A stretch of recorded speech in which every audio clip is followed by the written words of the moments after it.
Salve, salve, galera! Começamos mais um episódio do Tudo Além do Esporte Podcast. Quem tá falando é o Renan, fisioterapeuta, co-host do podcast Tudo Além do Esporte, junto com meu parceiro Alex. Hoje a gente vai receber um convidado muito especial, meu irmão, parceiro, José, atleta de futsal do Riga Futsal, da Letônia, multicampeão aí do esporte catarinense, já teve algumas passagens pelo campo, Avaí, Figueirense, jogou na Jonigol aqui de São Miguel do Oeste.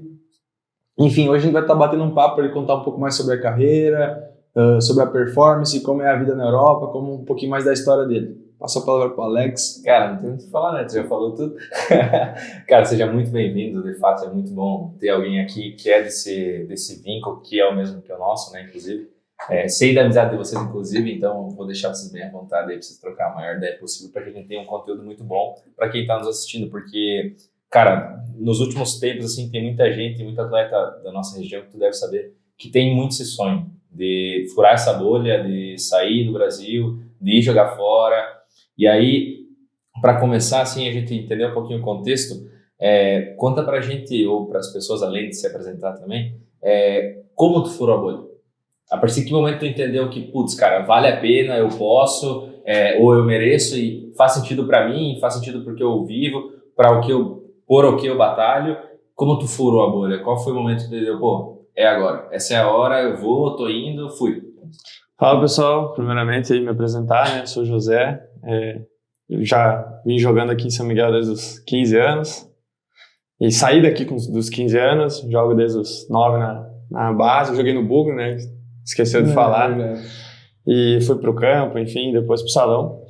Mas, cara, retomando da tua pergunta, meio que quando eu mesmo percebi foi lá pelos 20, 19 anos, porque o meu sonho sempre foi ser jogador. Isso desde que eu era pequeno, cara, sei lá, quando tu vai na escola, que o pessoal pede o que tu quer ser quando crescer, claro que todo mundo fala que é jogador, mas isso nunca saiu da minha cabeça, tanto que eu saí de São Miguel com 14 anos, 14 para 15, e aí fui tentar o campo e tudo, teve algumas circunstâncias que não deram certo, até fui pro salão depois, voltei pro salão. Mas realmente quando eu vi que dava para engrenar, para furar a bolha, para sair assim, foi ali com os 19, 20 que eu fui jogar em São Miguel do Iguaçu, eu fui jogar a prata do Paranaense naquela época, e eu fui mais para jogar o sub-20 e implementar o adulto. E aí, cara, as coisas começaram a dar certo, foi um tiro meio que eu não esperava. Foi quando eu comecei a fazer gols, como eu falei, eu fui para jogar o 20, ser implementado no adulto, e aí eu fiquei só no adulto, não voltava mais pro 20, fiquei disputando a artilharia da prata, inclusive, e ali foi meio que um toque, assim, que, pô, dá para continuar, eu vi que eu consigo, que quando eu era mais novo, é sempre assim, né, quando tu é mais novo tu vai indo bem, só que quando tu vai subindo as categorias, o nível vai sempre equilibrando. Então, quando tu chega num adulto, é sempre mais difícil, cara. O sarrafo é alto. Bem mais alto. E eu não achei que era tanta diferença. Eu lembro quando eu era mais novo, que eu joguei no Tubarão também, antes inclusive de ir pro São Miguel do Iguaçu. Eu fui jogar lá, eu jogava 20, e aí eu subia pra treinar, assim, quando faltava gente e tal. E aí eu vi que era muita diferença, assim, do 20 pro adulto, cara. Eu achava que não era tanto.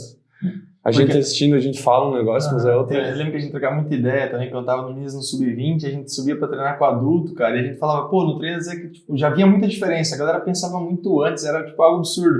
Aí tu ia, tipo, ou fardava nos jogos, assim, cara, tu ficava olhando assim, parecia incrédulo, mano, não me bota jogar, porque não tem como. É outro nível, cara. Cara, é exatamente isso aí. Eu lembro que eu ia treinar, e principalmente a força, né, mas isso aí de pensar antes, cara. Porque a gente não pega os detalhes, né, do jogo quando tu se sobe do 20 pro adulto. São poucos, assim. Geralmente são os mais diferentes.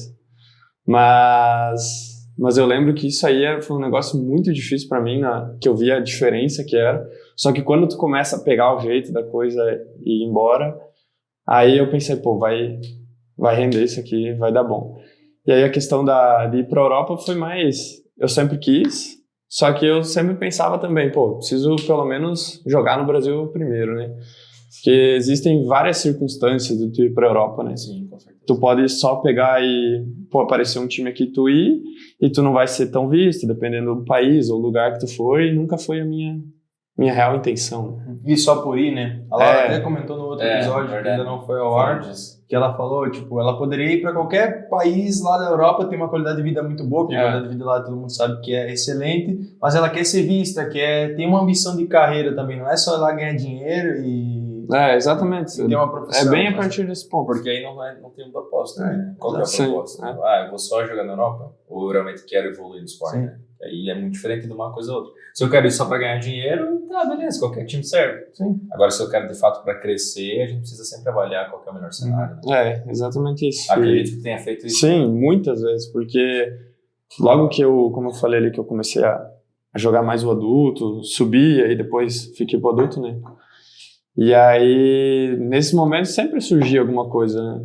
Aparece, um time da Europa, mas é meio escondido, assim, o pessoal não vê, não sei o que e tal. Às vezes joga uma liga muito abaixo, né? E isso aí... tem muito na Europa, né? Tem umas ligas que são... Não. Cara, é muito pior que Série D, assim. Muito abaixo. E aí, esse era o caso, assim, eu sempre ia avaliar, não é o que eu quero ainda. Eu prefiro, nem que eu fique aqui no Brasil me lascando muito, mas que seja um projeto de carreira, né? Que tenha uma sequência legal para que no futuro seja melhor. Do que pegar e ir para qualquer lugar, tô na Europa. Mas nunca foi só a intenção. Faz sentido. E projeto de carreira é uma coisa que te faz seguir, assim? Sim. Tu realmente desenha isso e compreende que, tendo isso para ti, a gente sempre fala muito aqui sobre a questão de quanto a gente se coloca metas, né? Acredito que quando a gente fura uma bolha, não só sobre ir para a Europa, mas no sentido de tu entender que, cara, o profissional faz sentido para mim, de fato agora eu vou viver talvez o sonho que eu tinha quando eu era pequeno e tal, mas ter esse projeto de carreira, esse planejamento faz mais sentido do que seguir avulso. Não, muito, cara, muito. Isso é a total diferença, eu acho. Eu acho que são casos e casos, né, mas se tu pegar a grande maioria, se a pessoa não tiver isso aí de, eu quero isso, eu projeto isso, eu tenho sonho disso, não chega, cara, não alcança. Porque realmente eu sempre, desde que eu comecei, sempre tive, óbvio, tenho meus sonhos e tal, mas essa projeção de carreira alinhada, assim, no que eu queria, que era, que aparecer, que as pessoas soubessem quem eu sou, porque no Brasil, cara, tem muito jogador bom. Então, se tu não aparecer, se tu não se destacar de alguma forma, e não sendo porque geralmente a gente fala no sentido de, porque a gente lembra dos melhores, né? Mas no sentido de tu estar incluído no meio ali. Por exemplo, tu fala, esses são os pivôs da Liga Nacional, o cara tá lá no meio, o cara jogou, o cara tá lá. Ser reconhecido, né? Exato. Tem essa diferença entre ser conhecido e ser reconhecido pelo que tu faz. A maioria das pessoas, elas erram um pouco o termo, elas falam, eu quero ser conhecido. Não, a maioria das pessoas quer ser reconhecida. Eu sou um bom atleta. Quer ser lembrado. Eu sou um bom atleta, eu deixei a minha marca, eu joguei nesse lugar, fui uma boa pessoa, enfim, fui um bom profissional, nesse sentido. Né? Porque às vezes tu pode ser campeão da liga e ninguém vai lembrar de tu. Sim, exato. Tem vários. Como tu pode ser vice-campeão da liga e o cara vai lembrar mais de ti do que Sim. E aí foi meio que isso, né? Minha projeção de carreira, pensando nisso, muito no Brasil, porque como tu falou ali pra Europa, acontecia de, tem um time que quer, tem um time que precisa disso, não sei o que, tu pode ir. Eu falava, não, cara, eu quero ficar aqui ainda, eu preciso jogar aqui, eu preciso aparecer aqui, por essa situação, né, de projeção, de pensar à frente. E aí, quando veio a proposta da Europa agora, eu achava que era o momento, né? E aí incluía isso, que não era para qualquer lugar, que era um time que estaria disputando a Champions, que é um time bem visto, atualmente é o sexto da Europa, no ranking da Europa, então é muito bom, é muito bem visto. Então, faz sempre sentido dentro da projeção. Exato. Quando me apareceu, eu estava em 7º da Europa, agora é 6º. Então, na hora que apareceu a oportunidade, óbvio, né, a gente sempre vai pesquisar, vai ver, não tinha como não ir, assim. Acho que isso é um dos maiores erros, inclusive, né, da galera no geral, assim, é não poder, ou às vezes o emocional sabotar o entendimento sobre faz sentido ou não faz sentido. Até antecipar processos e etapas, né? Exato. E isso é uma coisa que eu vejo, eu conheço o José do âmbito pessoal dele, uma coisa também que ele pode falar é que ele é bem assessorado, né? Tem uma estrutura familiar bacana, o pessoal, ajuda ele, a família ajuda, empresário ajuda, enfim, isso também é uma coisa, que às vezes tem atletas mirins, assim, jovens que não tem essa estrutura, então o cara tem que meio que ir por conta, ou às vezes é muito bom tecnicamente, é um excelente atleta, é focado, mas não tem a estrutura, não sabe como, né? Então por isso que a gente tem projetos como esse, para meio que tentar educar, trazer esse meio para a galera entender quem quer viver do esporte, quem quer ser atleta profissional, ou quem quer trabalhar no meio do esporte, ter uma base de onde começar, o que procurar, que informação procurar. Então, por isso que a gente tem conteúdo gratuito nesse sentido. Cara, isso é o mais importante. Que, assim, pra mim, meus pais, óbvio, né, a gente vai ficando mais velho, a gente vai tomando as decisões mais por conta. Mas quando eu era mais novo, meu Deus, tudo. Falava, pai, é isso, o que tu acha, o que tu pensa, não sei o quê. E muita gente não tem, né, cara? Tem gente que não tem essa oportunidade de poder conversar, né? Isso, cara, de ter essa ajuda, de ter essa liberdade de poder falar sobre isso, de opinião, a sabedoria de alguém mais velho. E tem gente que até tem e que os pais não ajudam da forma certa, né? Isso aí. Não tem o melhor direcionamento, assim, pra pessoa. Acontece muito, demais. Sei que tu falou, acontece demais. A maioria dos casos é assim. E eu, por mim, vejo muito isso e, agradeço muito que não foi o caso. Porque se meu pai fosse uma pessoa que fosse me dar conselhos errados ou me direcionar da maneira errada ou não dar conselhos, seria totalmente ao contrário do que aconteceu comigo na carreira, assim, seria muito diferente, porque justamente eu vejo muitos atletas que, cara, muito bons, e às vezes não dão certo por N motivos, né, cara. Tem muito do pessoal mais novo até, né, que a gente até vê vídeo na internet dos pais gritando igual uns malucos lá fora e xingando a criança e tal. A gente fala muito, então, de exemplo, tu deve ter visto, né, aquela questão do Paulista sub-11, 13, eu nunca lembro, não sei se chegou a ver. Eu acho que deve ter sido esse vídeo. Que os caras tiveram que fechar, a liga fechou os portões porque os pais... Cara, isso é uma loucura, cara, né? Isso não existe. Cara. Não tem como, cara. Tu imagina uma criança vendo isso, cara, vendo os seus pais. Tem depoimento do menino do Prata da Casa, cara, que ele fala assim, eu não consigo esquecer o que fulano de tal gritou pro meu amigo no jogo. Cara, olha isso. Sim. Não marca, né, a carreira. E tipo, quando a pessoa é mais nova, se joga pra divertir, né? Ninguém tem uma projeção, não é dos 11 anos, né, cara? A pessoa não pensa nisso. Mas não sei se tu visualiza isso também, não sei como é que se tu consegue ver isso pegando em todos os lugares que tu já jogou, mas é um problema, na minha opinião, inclusive, que tanto os formadores aqui quanto os pais também, eles esquecem que existe um processo dentro do futsal, qualquer esporte que for, mas pensando mais nesse coletivo, que é inicialização. Eles meio que pulam esse processo. E aí, por isso, sub-9, sub-10, sub-11, os caras tratam como se fosse sub-20. Entendeu? Como se fosse... Não, tu tem 9 anos, não interessa, tu tem que performar, cara. Tu vai treinar 5 vezes na semana. Não, isso aí não tem, né? Eu também acho que é isso loucura. Não faz sentido, sim, não cara. faz. Se você tá indo ali numa escolinha, entre aspas, mesmo que tenha talvez uma competição de rendimento, né? Jô, bugre, nossa. Não, a competição tem que ter. Porque ela faz a criança, inclusive, se desenvolver. Não, eu lembro do meu próprio sub-13, sub-15 também. Do meu primeiro ano de 15, quando tinha 14, era isso aí, cara. Porque tinha o Bugre e o Jônio, eu jogava no Bugre. E, cara, era uma... E a gente entre amigos, né? Que tem amigos na outra escolinha. E a competição era muito boa nesse sentido, né, cara? A gente sempre queria ganhar um do outro, muito por ser aqui de cidade. Isso é bom porque desenvolve algumas coisas, mas o problema é que existe uma visão... uma cobrança excessiva de uma criança de 9 anos. Sim, exato. Isso tem bastante. Não tem... E já puxando o gancho, assim, uma coisa que eu sempre procuro falar aqui, e eu sei porque eu conheço você no âmbito pessoal, eu queria que tu falasse um pouquinho tanto da estrutura dos ambientes de saúde que tem nos lugares que você já jogou, seja no Brasil ou como é lá no Riga, e também falar um pouquinho que eu sei que você já teve problemas, como todos os atletas têm problemas com lesões, mano. Fala um pouquinho. Cara, de saúde, assim, acho que vai muito de clube para clube. Já tive em times que de nome, com nome maior, que não tinham a mesma estrutura de saúde, nesse sentido de outros times de menos expressão, mas que, num geral, é o básico, assim, né, que tem que ter dos exames e tudo, ter o cuidado, fisioterapia, obviamente. Mas, indo lá pra Europa, assim, eu me surpreendi um pouco, cara, a mais. A questão da estrutura é fenomenal. Tudo bem que o time que eu fui, a gente usa do campo, né? Porque tem muitos times que só dependem do salão e aí a estrutura não é a mesma. Mas no time que eu tô lá, cara, a gente usa o ambiente do campo. Então, até mesmo de fisioterapia, a parte médica, é todo com o clube, os equipamentos, tudo de primeira linha. A própria academia do clube já é diferente, com os equipamentos mais novos. Então, isso ajuda muito, né, cara? Mas a questão das lesões foi algo que, pô, sempre me atrapalhou, assim.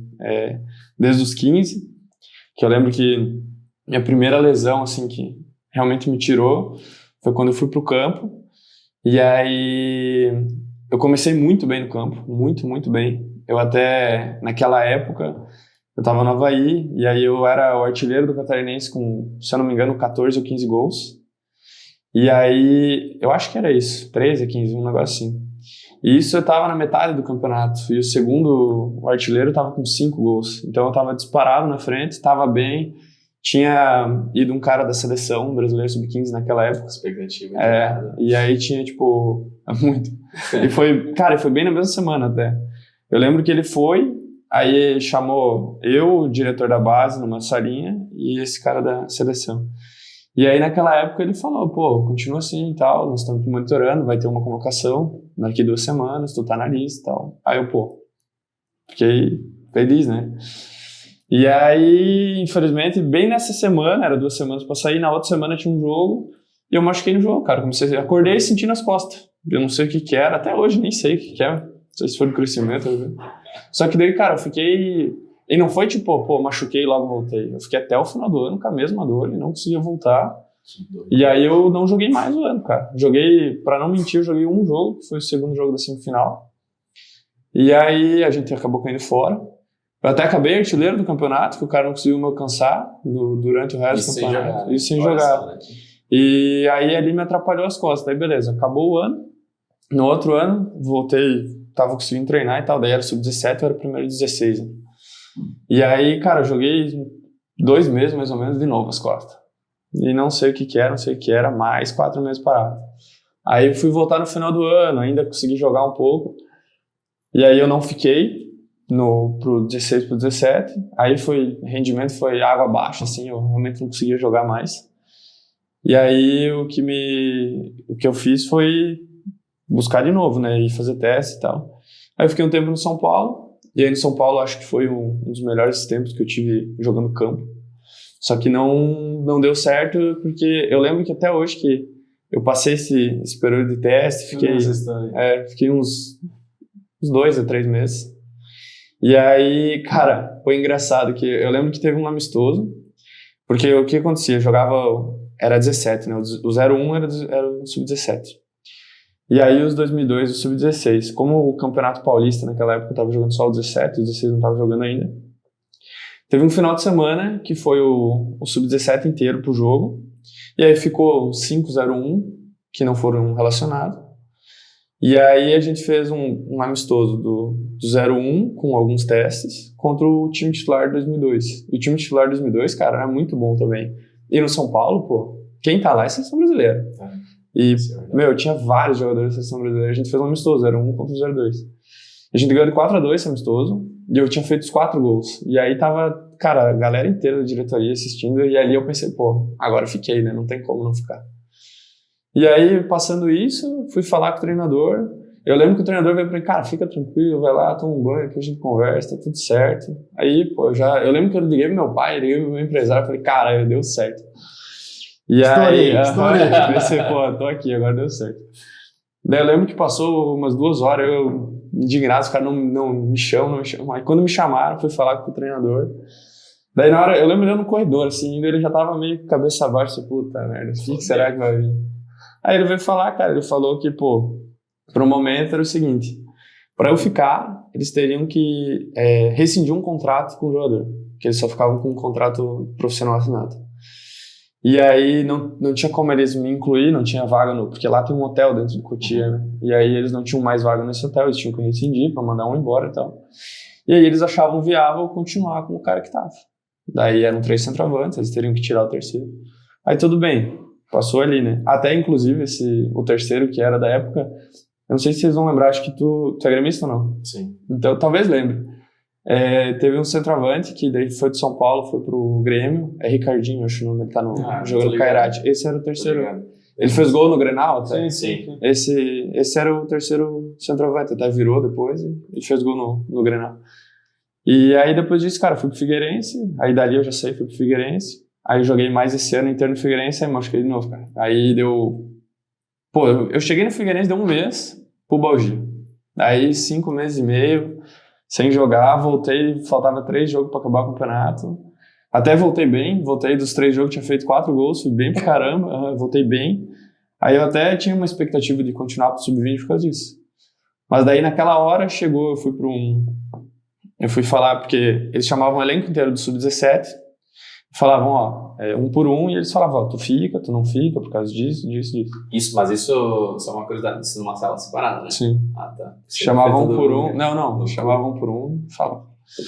E aí o cara falou, ó, tu voltou, foi bem e tal, só que, cara, não tem como, e eu concordo com o diretor, eu se fosse diretor eu faria a mesma coisa. Não tem como a gente subir um cara do 17 pro Sub-20 que jogou 4 jogos no ano, 3 jogos no ano. Aí, é verdade, vou fazer o quê, né, cara? Infelizmente eu machuquei, tive a pubalgia ali. E aí, depois disso, eu peguei, até tentei uns testes e tal, mas daí eu larguei o campo, daí eu voltei pro São Paulo. E aí a pubalgia desde ali, né, até hoje, assim. É o que eu tenho, Aí ficou crônico e tal, eu tenho até hoje.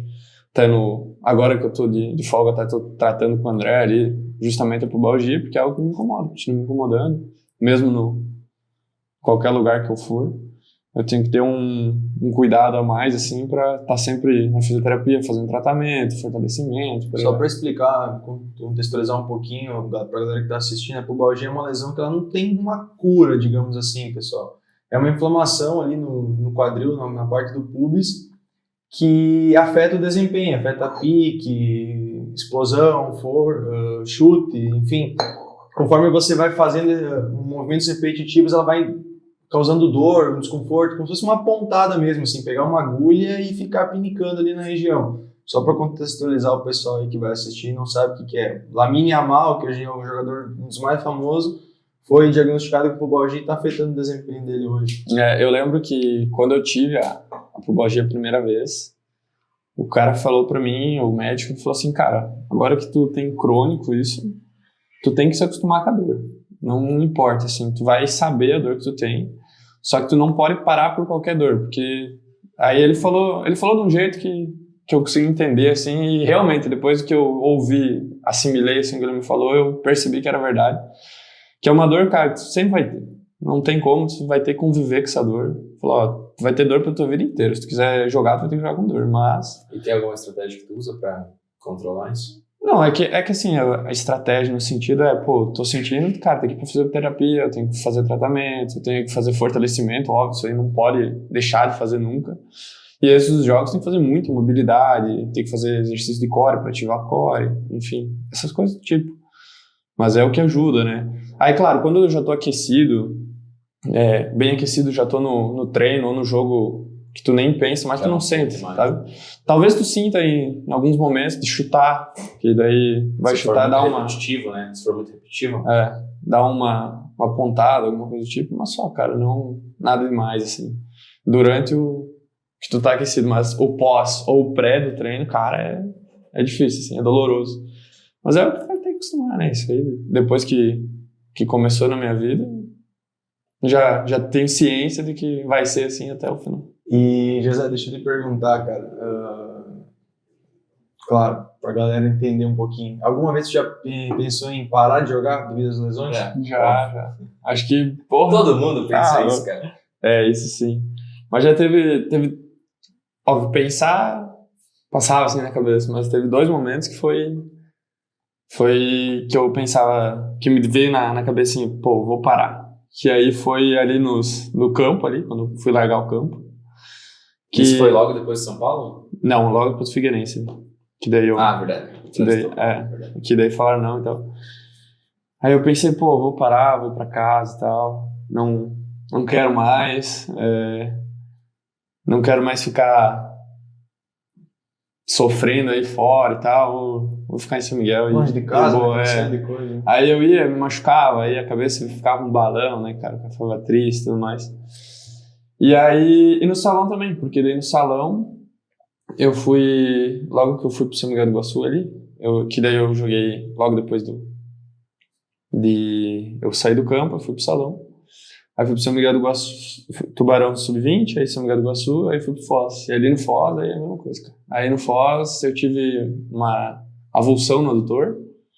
Aí referente também a pubalgia, inflamou e tal, aí, enfim, o tendão se foi. E aí fiquei um ano parado. E aí nesse um ano que eu pensei, porque aí veio aquilo, né, que lembra que eu falei pra vocês antes, tipo, pô, agora vai dar? E aí de novo, cara, quando eu tava bem, toma, lesão, um ano parado. E aí ali eu pensei, cara, não vai. Não passei. Não vai dar. Toda vez que tô bem, cara, dá alguma coisa. Porque daí foi na seleção, no Havaí, que o cara da seleção foi falar comigo, machuquei as costas. Tava na lista, pelo menos, né? E aí no Figueirense, quando eu cheguei no Figueirense, tava um mês lá, logo que eu cheguei tava bem, porque daí eu cheguei do São Paulo bem e tal. Já tava de titular, ia estrear no Catarinense. Deu a lesão no pubis. Aí, mesma coisa no Foz. Fui bem no São Miguel do Iguaçu, fui pra Foz, que daí o Foz era atual semifinalista da Liga na época. Tinha caído pro Magno, se não me engano, daí eu cheguei no outro ano. Eu pensei, cara, agora, pô, jogando Liga e tal, bem. Tô aqui, né? Isso, mesma coisa, cara. E aí, se foi o tendão, daí eu pensei, puta merda, cara, acho que não vai ser mais. Não dá. Esses dois momentos, assim, pra mim, foi a do campo e a do adutor ali. Eu pensei, cara, vou parar. Vou ir pra casa, vou estudar, vou trabalhar com meu pai, vou fazer alguma coisa assim. E justamente porque minha cabeça, cara, não ia. E aí foi um dos dois momentos mais ruins, assim, pra mim, que foi difícil de lidar. Mas, graças a Deus, eu continuei, né, cara, ainda bem. Uma coisa que a gente sempre fala aqui, né, cara? O atleta tem que ter resiliência, mano. Muito. Resiliência é a palavra e abdicar de algumas coisas, né, cara? Abdicação de coisas. De várias coisas. Isso aí foi uma das coisas, assim, que me pegava, porque eu pensava nisso, né? Pô, eu tô longe, passei minha infância inteira, cara, desde os 14 que eu saí, aí o cara, querendo ou não, o cara vê os amigos saindo, os amigos fazendo, amigos se formando, tu não pode estar, familiar, festa com as famílias, enfim, aniversários, N situações, cara. Sai de longe, né? Eu via eu longe, não podia estar. E aí sempre um sacrifício pra ver, quando vinha pra cá, passava 2 dias, já tinha que voltar. E aí, isso aí foi uma das principais coisas. Eu pensava, não vale a pena eu ficar perdendo tudo que eu posso fazer com as pessoas próximas pra eu estar aqui machucado, toda hora sofrendo. Mas provavelmente só pensava nisso no momento que tu não estava bem, né? No sentido da lesão. Porque daí geralmente quando a pessoa tá bem, tu acha que vale a pena, né? Exatamente. Tu tem a sensação de recompensa. Exatamente. Bem, por isso da resiliência, né? Sim. Caso tu não fosse ter, por exemplo, ali no campo também, no Figueirense, se tu não fosse resiliente, cara, provavelmente tu ia ter abandonado. Porque é muito mais fácil. Sim. É muito mais fácil eu ficar no comodismo, entre aspas, de saber que tu tinha um lugar para voltar. Sim. De saber que tu tinha um lugar onde tu poderia ficar e talvez tu jogaria aqui, mas não em alto nível como né, num clube lá fora, porque também a gente não tem uma estrutura para isso aqui, né, em São Miguel, no caso. Sim. Então tu jogaria, sei lá, um regional, estadual e tal, e ia ficar ali. Esse ano que eu larguei o campo ali, eu fiquei quase um ano aqui. Um ano.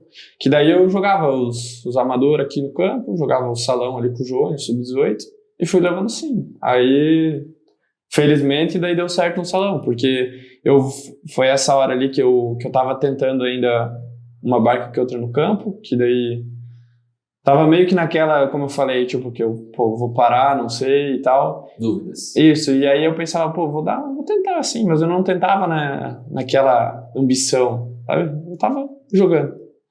E aí foi no salão, que daí eu vi as coisas acontecendo. Que daí foi ali no Jônio, até foi a final lá em Chapecó, acho que tu foi. E aí, cara, as coisas começaram a dar certo, tudo. Eu migrei de volta pro salão, continuei. Tu falou antes sobre a idade, né, que tu conseguiu entender, assim, que faria sentido com 19 e 20. E a galera que assiste, que tem 15, 16, eu já tive pessoas que me perguntaram, assim, no off, né, no Instagram e afins, eu tenho 17 anos, eu tenho 16 anos, vale a pena continuar? Eu ainda não entrei, talvez, num clube de alto nível. eu tô aqui no bastidor e tal, tô treinando, tô jogando em clubes menores, né, enfim, mas eu ainda não consegui chegar num clube que talvez tenha essa transição profissional. Tem uma idade para isso, de fato? Cara, é que eu acho que assim, o problema eu acho que não tem idade, na minha opinião. Mas, óbvio que quanto mais velho tu fica, Sim, o buraco fato. afunila, né? Sim, Isso fato. não precisa nem discutir. Mas eu acho que as pessoas, elas pegam os exemplos sempre dos diferentes, cara. Eles não podem pegar os exemplos da exceção à regra, assim. Tem atleta que com 17 anos vai estar no profissional e vai arrebentar. Tem atleta que vai estar no sub-20, vai pro profissional, vai arrebentar. Só que o problema é que eles pegam essa exceção. Tu não pode pegar a exceção. Óbvio porque que tu tem que tá no outro lado, né? Isso, Tem que se óbvio, espelhar nesses óbvio caras. que tu tem que se espelhar nesses caras. Tu tem que ver o que eles fizeram diferente. Só que tu não pode... Cara, questão de, sei lá, probabilidade, estatística, o que for. O problema é que a gente fala do 1%, cara. 90% não é assim. 90% sofre pra caramba. 90% bate no sub-20, vai pro profissional, sofre. Tem jogador que, cara, é craque na base, chega no adulto não rende. Tem jogador que não é craque na base, chega no adulto e rende. Tem diversas Tem uma situações. frase que eu gosto muito que fala sobre isso, o cemitério dos perdedores é silencioso. Tipo, fala sobre isso. A gente só vê as histórias que deram certo, mas a maioria das histórias deram errado. Cara. E tá tudo bem. E é tipo, assim, é normal. E é o cara. normal, cara. Só que, por isso que eu digo, a pessoa... O importante é tu não desistir, assim, é não parar, né? Isso, e eu não sou só eu que tô falando isso, porque todo mundo fala, né? É o E básico. você é um exemplo? Isso, mas é o Tipo, básico. a história é um exemplo. É. Só que a pessoa que acha que não vai dar certo porque, não tô no time grande e tal, cara, as coisas não funcionam assim. Às vezes tem Tudo isso tem aí. seu tempo, né? Cara, e, tem gente que daqui a pouco arrebenta numa base, tem muitos jogadores que arrebentam na base, chega no adulto e não rende, e às vezes só não rendeu porque não se adaptou, cara, não é porque ele é um mau jogador. Às vezes o ambiente importa muito. Muito. E aí, daqui a pouco, essa pessoa que chega num profissional, vamos supor, a pessoa tá na base arrebentando, tá no time grande. E aí ele sobe no profissional no time grande, mas ele não consegue render no time grande. Daqui a pouco ele vai para um time de menor expressão e ele começa a pegar o que eu falei porque eu acho que tem muita diferença do 20 para adulto. Projeção de carreira, né? Daqui a pouco ele começa a pegar esses detalhes, essa diferença, também, porque tem muito isso, no adulto é muito isso. Cara, tem Ele começa a adaptar o pensamento dele durante o jogo do adulto, e aí ele começa... Porque quando você é mais novo, você parece muito a força e a técnica, né? E aí, daqui a pouco, tu sobe, tu tem muita técnica, mas tu não acompanha o raciocínio dos caras. Aí tu sofre um pouco. Tu tem um costume. A gente tem pra pegar um exemplo, tipo o Hendrick, por exemplo, cara, arrebentava aqui, deu um passão gigantesco, tá no maior clube do mundo, tipo, não joga, né? Acabou de transitar. Vai pro Lyon, né? Acho que Já agora. Foi? Aí, mas tipo, é um exemplo, né? Eu vejo que quando a gente tava no Minas, a gente tava muito próximo do Corinthians. A gente tinha muito atleta que, tipo, vinha do Corinthians, sabe? Sim. Porque era pertinho e tudo mais, e exatamente por isso. A galera, tipo, arrebentava na base do Corinthians, mas para subir o profissional era muito difícil. Exato. Cara, tipo, o cara era craque na base do Magnus também, mas como é que vai jogar, cara? Exato. Tipo, tem Falcão, tem Rodrigo, Isso aí, tu vai tem subir, Neguinho, cara, tu não vai cara, tirar é muito esses caras. Olha o Leozinho. Bom exemplo disso que você tá falando. Olha onde é que ele tá agora. Tá jogando campo, cara. Transitou, cara? Sim. Por que ele transitou? Aí eu acho que ele teve outros problemas, tipo, não era nem por falta de jogar, cara. Não, o Leozinho... Era outros não. problemas, Projeção, cara. Ele compreendeu... É que ele queria Ele compreendeu que fazia sentido pra ele. Mas no caso, tipo, o sentido... Mas ele é um assim, cara da exceção à regra. E daqui a pouco os caras olham ele, entende? Porque ele foi um cara que do 20 fez uma peneira e, pô, ele arrebentou. E jogou demais. Nossa, exatamente. era absurdo que ele tava Eu joguei jogando contra ele em no profissional. 2018, na Taça Brasil, cara, na semifinal. Eu jogava no Petrópolis, que ele é de lá. Time da casa e tal. Ele, cara, ele jogava sozinho, ele carregava o time. E aí é que tá. Só que daí, esse é o cara exceção. Exato. Mas muita gente daqui, quando isso aconteceu, olhava muito pra ele. Sim. E daí acontece o que o José falou. Eu acho que uma coisa que o José pode falar também, tipo, já comentou aqui, né, no episódio, mas ele pode falar quanto difícil é a transição do futebol pro futsal e do futsal pro futebol. Eu acho que assim, é mais difícil tu voltar pro salão, assim. Eu acho que pro campo, quando eu fui pro campo, eu me dei bem muito porque, claro, aí entra aquilo lá, lembra que eu falei que o Sub-15 estava bem e tal, muito porque o nosso treinador da época, agora ele até é diretor do Vasco, da base do Vasco, ele gostava muito de jogo curto, toque, ficar tocando e tal, e não era do cara do chutão. E aí me favorecia, porque eu já vinha do salão e tal, e eu gostava de jogar, né, com a bola no pé. E aí, cara, quando começou a pegar no próprio campo uns treinadores que gostavam de bola longa e tal, pra eu ficar disputando com o zagueiro, eu era centroavante, né? E, cara, não dava pra mim. Cara, o zagueiro me atropelava, mano. Um zagueiro gigante lá, 2 metros de altura, forte pra caramba, eu perdia sempre. Mas, enfim, falando da transição, né, que eu acho que o que facilitava pra mim com a bola no pé era isso. Porque quando eu vinha do salão, que é o que a gente vê, até o próprio Falcão no podcast falou, né, e é muito verdade, que a pessoa no salão, cara, tu tem muita relação com a bola, tu tá toda hora com a bola, tu joga em diferentes posições, tu faz diferentes funções. Pensar antes de receber a bola, joga espaço curto. Tem muita diferença. E no campo, uma pessoa que sempre continua no campo, cara, tu vai lá, tu toca 5 vezes na bola no jogo, por aí vai, toca menos na bola, tu tem menos relação com a bola, né? E para uma pessoa que é mais nova, é importante tu ter a relação com a bola para tu aprimorar fundamento. E aí eu senti mais dificuldade quando eu saí do campo e voltei pro salão, quando eu era mais velho até. Muito cacoete, né? Muito, cara. Eu lembro que eu ia treinar... Assim, né? A gente sempre fala sobre isso. Se você começa no campo e vai pro futsal, você sofre muito. Sim. Agora, se você faz a inicialização no futsal e só pro campo, é bem mais fácil. Sim. E aí, eu ainda bem que jogava salão antes, assim, que daí quando eu voltei pros 18, óbvio que o cara perde muita coisa.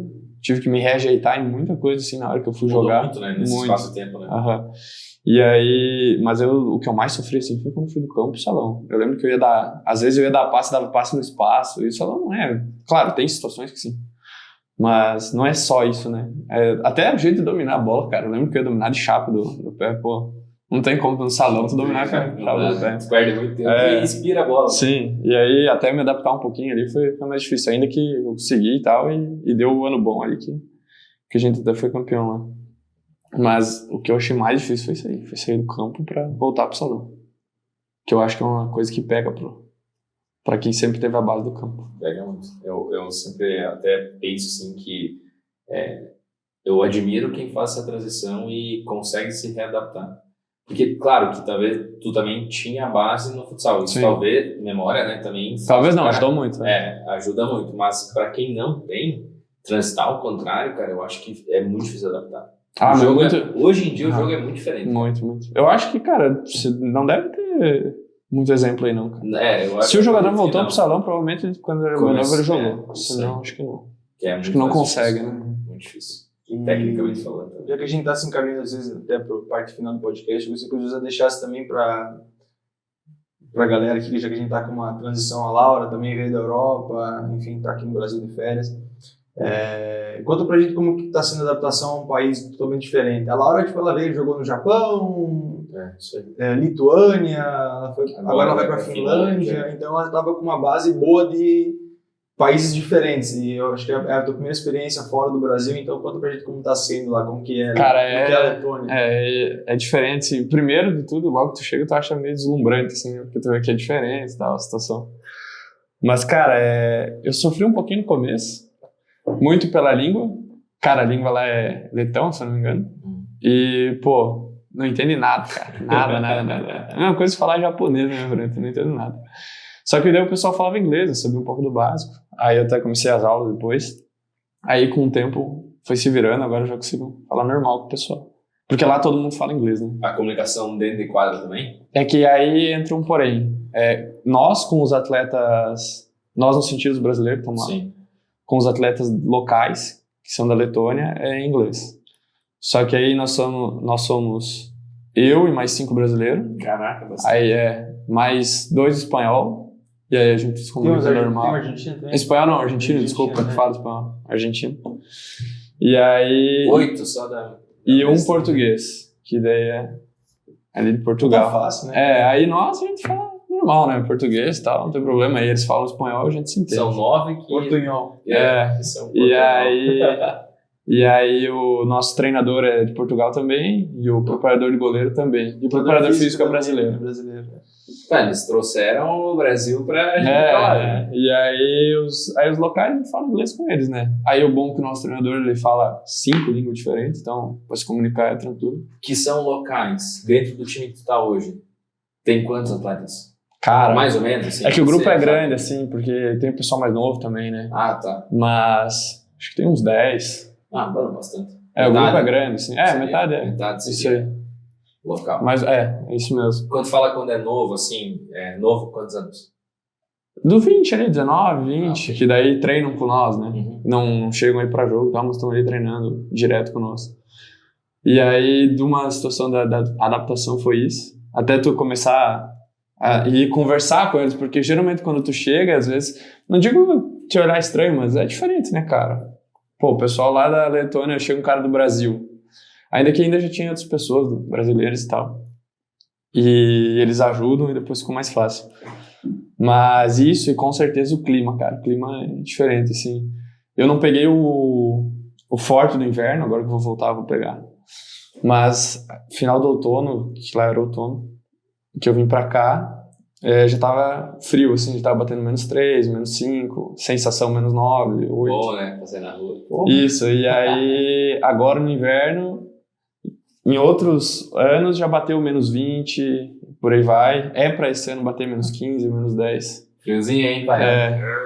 E neve também, né? Nunca tinha visto neve também. E aí... Sim. Mas, cara, eu acho que eu sinto menos o frio lá do que aqui, cara. É que eu até falo pros meus amigos, até acho que já comentei contigo pessoalmente, né? Falei pra minha família isso também, porque aqui, cara, por exemplo, óbvio, os outros brasileiros que jogam comigo são de São Paulo, lá do Nordeste, enfim, aí eles não sentem frio aqui porque é sempre calor, né? Mas nós, aqui na nossa região, quando é inverno, cara, bate seus 1, 2 graus, 0, 5, fica aí, né? Só que a gente sente frio toda hora, cara. A gente sai da cama, a gente tá com frio. A gente vai tomar banho, a gente sai do banho, a gente tá com frio. E lá não é assim. Lá é só na rua. Porque dentro dos lugares é tudo calefação, é tudo aquecido. Então, na hora que eu tô em casa, camisa e calção, né? Normal. A hora que a gente sai pra ir pros lugares. Aí o problema é essa transição, né? A gente se enche de casaco dentro de casa e vai sair, aí tu chega no lugar, aí tu chega no lugar, tu já tem que tirar todos os casacos. Por isso que é comum aquele negócio dos casacos, né? Isso, tem tudo. Tem todos os lugares. lugares. Lugar tem isso aí. Isso aí, tem em todo lugar. E tem bastante, porque, mano, Sim, tem muito. Tu vai numa cafeteria lá, tu ainda tá quentinho, cara. E lá fora tava -20, cara. Isso, cara, e lá todo lugar tem calefação, né? Então, tu só sente o frio mesmo quando tu vai caminhar na rua. Por exemplo, eu vou ir pra treino, assim, eu dou uma caminhada, dou uma caminhada ali a 10 minutos da minha casa. Aí eu pego um frio, mas aí é só, cara, eu não fico sofrendo no frio. Porque, geralmente tu já sai quente de casa, já tá com um monte de casaco, vai embora, só tem que cuidar, né? Nariz. Mas de resto, cara, vai embora, assim. Dentro do ginásio também, calefação, então a gente vai pra aquecer, pra treino, normal, camisa, calção, é quente dentro do ginásio. Então, queria fazer uma pergunta, assim, pra tu deixar pra galera ali. Tipo, quem foi o melhor cara que tu jogou? Putz, cara, eu joguei com muito cara bom, mano. Já que a gente combinou nos bastidores não falar sobre resenhas, vamos falar de quem foi o melhor cara que tu jogou. Ó, isso a galera que tá assistindo nem sabe, né? Fica pros bastidores isso aí. Cara, mas vou te falar, eu vou falar alguns, assim. Fala um daí. Porque, um cara que me surpreendeu muito pela qualidade técnica que ele tem, porque eu via muito ele quando era mais novo, meu pai até gosta muito dele, o Cabra-Uva. Cara, e quando eu fui jogar com ele, e agora ele já tá mais velho, não é mais ala, né? Antes ele era ala, ia pra drible e tal. Só que a qualidade técnica dele é impressionante, cara. Ele não erra, é muito difícil errar passe. Muito, muito difícil errar passe. Tu pega pra assistir um jogo do Praia lá, meu Deus, absurdo que esse cara joga. E como ele se readequou jogando, né? Tipo, ele era ala, pivô, e foi jogar de back agora quando é mais velho, e mesmo assim consegue render em alto nível. Agora eu me surpreendi muito com 2 jogadores lá, né? Tu me falou, que 3 jogadores, assim, os 2 argentinos pra mim, cara, são muito bons. Craque. Que é o nome do argentino? O Claudino, esse aí. E o Dylan é o outro. E, pô, eu me surpreendi muito com os 2. O Claudino até ele jogou as duas últimas finais de Copa pela Argentina, né? Ele perdeu pro Brasil e pro Portugal. E o Dani Airoso também, o número 10 no nosso time lá.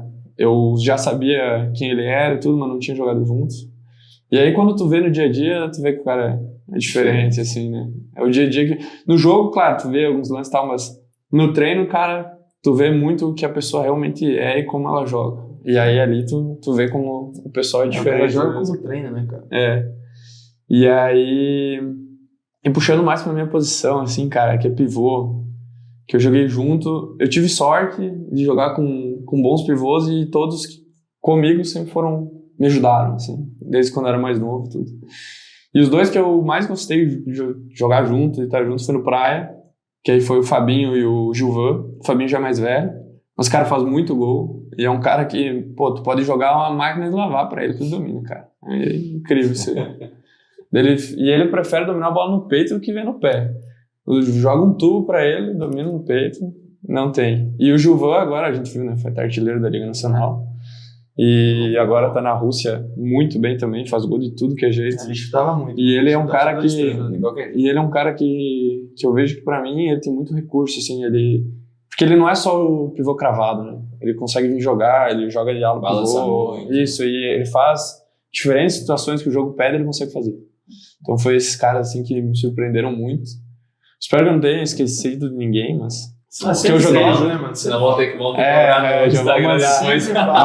Mas de quem eu lembro, assim, de imediato, são esses. Excelente, mano. Muito bom. Cara, e se encaminhando para os minutos finais, assim, quando a gente traz os convidados, assim, eu queria que tu deixasse uma mensagem pra galera, assim, tipo, pra quem vai assistir. Tem muita gente jovem que assiste a gente, mas também tem gente bem profissionais. Também. Muita gente que conhece, claro, vai ter galera daqui da região que vai assistir esse episódio, que vai estar prestigiando a gente. Deixar uma mensagem final, assim, sei lá se é uma frase, algo que te inspira, um livro, um filme. Cara, eu acho que dá pra falar pra galera continuar talvez acreditando no esporte. Algo que faz sentido também. Que faz sentido. Eu acho que assim, eu não chego a ter uma frase assim que essa frase eu levo, mas cara, eu acho que sobre o que a gente conversou, e é uma coisa que aconteceu na minha carreira, que eu acho que, e acredito que até eu vi um de vocês e até teve uma frase sobre essa questão de acreditar, cara, da pessoa não desistir, porque a gente sabe que a gente vê isso em tudo que é lugar, né? Tu vai pegar um podcast de outra pessoa, a pessoa fala isso. E de jogador que virou, de jogador que sofreu, ou de atletas, né, em si. E que é o mais importante, cara. A gente fala, mas é bom frisar isso, que é dependendo da situação ruim que a pessoa esteja, isso aí vira. A pessoa tem que ter resiliência, tem que ter cabeça boa. Eu tive momentos que não tive momentos que tive a cabeça boa, e graças a Deus, quando eu tive a cabeça boa, as coisas voltaram a dar certo. Mas é extremamente importante, cara. A pessoa ter ciência do que ela tá passando, porque ela não vai ser a única que vai passar por isso. Outras pessoas passaram, vão continuar passando. É algo inerente do esporte, né, cara? Eu acho que assim, se a pessoa, do que eu digo, se a pessoa tem que se espelhar, eu acho que tem que pegar exemplos como esse de superação, que a pessoa, teve momentos ruins, teve lesões, teve N circunstâncias e conseguiu dar a volta por cima. E isso de não desistir é o que faz a diferença, cara, de quem chega lá. Porque eu já vi muito cara bom que não chegou, cara. Muito cara bom. Isso no campo, sendo no salão. Tem cara bom que não vira o que era pra ser. Tem cara bom que nem chegou a virar profissional. Eu lembro que na época do campo eu passei por situações com vários jogadores que eu achava excelentes, assim, craques, cara. Vou dar um exemplo, e não viraram. Tem um que é da nossa idade. Lembra do Lucas Casagrande? Não. Não lembra? Não. Tu jogou com ele. Cara, ele era excelente, mano. Ele era um cara muito bom. Mas não deu boa, mano. Então, isso. Sério, na minha opinião, ele era um dos melhores jogadores da nossa região quando a gente tinha 14, 15 anos. Mas infelizmente não virou. Claro, hoje ele é um empresário, um cara de sucesso e tal. Mas não vingou, mano. Ele era muito bom, cara. Porque, cara, eu acho que assim, a pessoa ser bom é, sei lá, 20% do que precisa pra virar. Tem muitos fatores que influenciam. E o principal é tu ter resiliência e não desistir, cara. Vai acontecer situações horríveis contigo e tu tem que saber dar a volta por cima. Nem que busque ajuda psicológica, ajuda de um fisioterapeuta por fora, ajuda de nutrição, do que for. Mas precisa para conseguir dar sequência no que seja o objetivo ou o sonho da pessoa. Faz sentido também pra ela, né? Que faz sentido seguir, que não seja algo pesado. Isso. Que acorde todo dia e fale, cara, de fato é isso que eu quero, é aqui que eu quero estar, é para isso que eu treino, é para isso que eu me dedico, porque também se virar um peso, aí já não faz mais tanto sentido. Não, virou um peso, cara. É realmente o que tu falou, cara. A pessoa tem que estar de bem, assim, né? Tem que fazer sentido o que a pessoa quer. Mas e ela assimilar, cara, saber que vai passar, não é pra sempre, né, mano?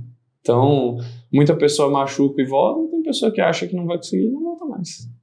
A pessoa tem que ter. Sabota. E, José, pode deixar tuas redes sociais pra galera, pra quem for assistir, onde que as pessoas podem te encontrar na rede social, Se alguém quiser te mandar uma mensagem... É o Insta mais que eu uso mesmo, então é José_Marquardt. Tá lá, vai ver que já tô as fotos do Riga e tudo, né? Mas essa rede social mesmo que eu uso, que eu tô sempre online ali. Disponível. Isso aí. Galera, a gente agradece quem acompanhou o episódio. Mais uma vez, obrigado, agradecer ao José por estar dando um pouquinho do tempo dele. Disponibilizar das férias dele pra Vem trocar uma ideia. E, pô, a gente agradece demais pelo episódio. É isso aí, se tu quiser. Eu só, primeiramente, agradeço o convite a todo mundo aí. O Renan já tinha conversado comigo sobre, desde quando eu tava lá, e desde que ele me falou, eu já queria vir. Eu já assisti todos os episódios de vocês no YouTube. Sempre quis estar aí, então para mim é uma honra aí, agradeço. Eu acho que é muito importante, ainda mais aqui na cidade e região, a gente trazer o pessoal que tem outros jogadores, outros atletas, que é muito importante estar vindo dar uma fala, porque tem muita gente mais nova que se espelha, né? Então, muita gente. Daqui a pouco vê... Nem que você, cara. Eu estive no Bugre esse ano, dentro do bastidor. Muita gente fala de você lá. Muita gente se espelha em você lá. Pô, é bom saber disso, que eu não sei, né? Não tô... Muita gente quer vivenciar isso que a gente falou sobre furar bolha. Sim. Muita gente que tava no Bugre quer furar bolha igual você furou. Uhum. E justamente por isso. E aí, vindo aqui, cara, a pessoa consegue falar, expor as situações que aconteceram e mostrar que não é tudo da mil maravilhas, né? Como tem gente também que... não é impossível. Exato. Que muita gente pensa que tu vai passar por situações ruins e coisas boas, as coisas vão dar certo, cara. Vai dar certo, cara. A pessoa tem que acreditar, porque tecnicamente, e ainda mais aqui na região, tem muito jogador bom, cara. Muito jogador bom. Inteligentíssimo pra jogar. Então... eu acho que é muito bom trazer esse pessoal que já chegou, já virou. O próprio eu olhando, tem o Neguinho, o Dudu Machado. Dudu vai vir. São absurdos o que eles fizeram no cenário nacional aqui. O Neguinho até mundial, enfim. E pro pessoal ver e ter essa noção, né, cara? Exatamente. Tem como, cara, sempre tem. Mas primeiro você tem que querer, senão não dá. Pessoal, brigadão. Até mais, até o próximo episódio. Valeu, gente. Fique bem. Valeu. Até mais. Junto.